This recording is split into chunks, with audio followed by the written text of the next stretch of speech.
Okay, listen. Is it me or does 2026 feel so expensive? Hello everyone, I'm Sharika, and in this video, we're going to talk about the cost of living normally. Why does everything feel so expensive in 2026? I mean, every time I leave the house, it's like $100. Every time I go to the grocery store, $60. And I have two items. That's it. In this video, we're going to talk about why does 2026 feel so expensive? Tell me, help me. Ever get that feeling that your money just doesn't stretch as far as it used to? You're not imagining it. It's this quiet pressure you feel in the grocery aisle, at the gas pump, and especially when the monthly bills land. It's become this unspoken tension in our daily lives. So what is really going on? Well, it turns out that personal feeling isn't just you. It's pretty much everyone. Recent polling found that a staggering 87% of Americans, that's nearly 9 out of every 10 people, believe the country is in a cost of living crisis. This isn't just some passing concern, it's practically a national consensus on our financial reality. And this quote just hits home, doesn't it? It captures those specific, sharp memories we all have. Most of us aren't tracking economic data points day to day, but we absolutely remember what things used to cost. That $5 sandwich now costing more than double, it's a real, tangible symbol of a much bigger shift. And we're not just talking about cutting back on little luxuries or pushing off a vacation. For a majority of people, this is about covering the absolute basics. The data is telling us that over half the population is finding it tough to manage essential bills or even just afford enough food. This feeling isn't abstract, it's causing real financial pain for millions.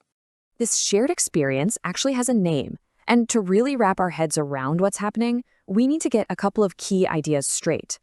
Now, it's really easy to use these terms interchangeably, but they measure two very, very different things.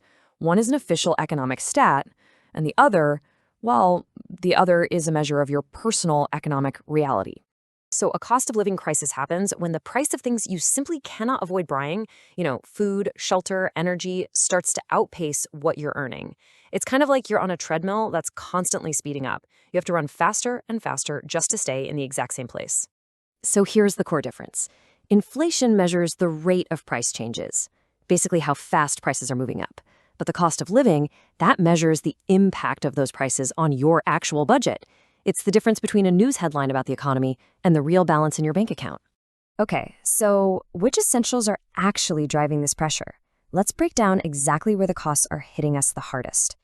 That feeling of your budget getting squeezed, it isn't random.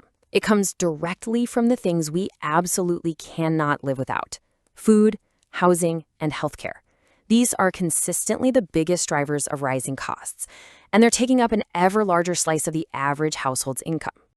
And this isn't just a feeling, right? Official government data actually backs this up. Over the last 12 months, the overall inflation rate was 2.7%. But look at the essentials shown here. Food rose 3.1%, shelter climbed 3.2%, and medical care services jumped 3.5%. They're all rising faster than the general average. And if we dig into food prices, it's like a 1-2 punch. The cost of groceries for eating at home is up 2.4%, but as you can see, the cost of food away from home at restaurants or delis has jumped even more at 4.1%. There's really no escaping the pressure. Beyond what we eat, healthcare is still a major factor. For the millions of people who get their health coverage through the Affordable Care Act marketplace, benchmark premiums are projected to have jumped by over 20% in 2026. That is a huge leap for such a fundamental service.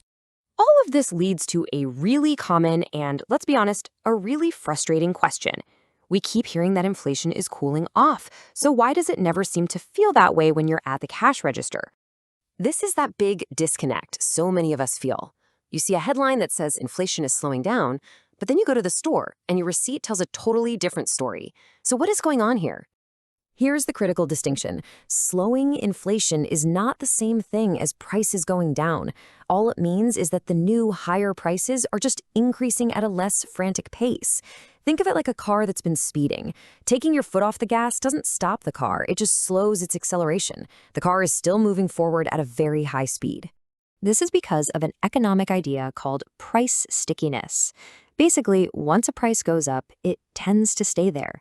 Think about your daily coffee. If the price goes from $3 to $4, It's extremely rare for it to ever go back down to 3. That higher price becomes the new floor, the new normal. Okay, so there's the math, but then there's how it all feels. And there's a powerful psychological part to this that makes everything feel even more intense than the raw numbers might suggest. This quote just nails the gap between the official story and our daily lives. By some metrics, like the unemployment rate, the economy can look pretty healthy, and yet public sentiment is overwhelmingly negative. It really makes you think. Maybe those standard metrics aren't measuring what actually matters to people's financial well-being. So why does it feel so intense? Well, it really comes down to what we pay attention to. We're far more likely to notice the price of gas or milk going up, things we buy all the time, than we are to notice the price of a new laptop going down. This frequency bias, combined with our budgets getting compressed by these essential costs, creates this constant nagging reminder of how expensive things have become. So what happens when you add all of this up? What's the real-world consequence? It's the slow, steady erosion of our financial safety net. Real affordability isn't just about the number on your paycheck. It's about what's left over after you've paid for everything you need to live. That leftover money, that's your financial buffer. It's the shock absorber for your finances that helps you handle the unexpected bumps in the road. And as the cost of those essentials eats up more and more of our income, that buffer just shrinks. The money that would have gone into savings or an emergency fund or toward a long-term goal is now just going towards getting by, which means more and more people are living without that safety net to fall back on. And the result is this really strange situation where millions of people, even with steady jobs, are living closer and closer to the financial edge. The sense of security that a stable paycheck once provided has just been quietly worn away by the relentlessly rising cost of just living. So in the end, it leaves you with a pretty fundamental question. The feeling that everything costs more isn't an illusion. It's a reflection of these deep structural shifts. It makes you wonder, has the very baseline for a financially secure life moved permanently higher? And are we all just facing the challenge of catching up to the new cost of normal? So, after watching the video, what do you think? What are your thoughts? Comment below. Let's talk about it. Let's discuss it. Let's try to figure this out together because we need to save our coins. I hope you enjoyed the video and I will see you on the next one. Bye.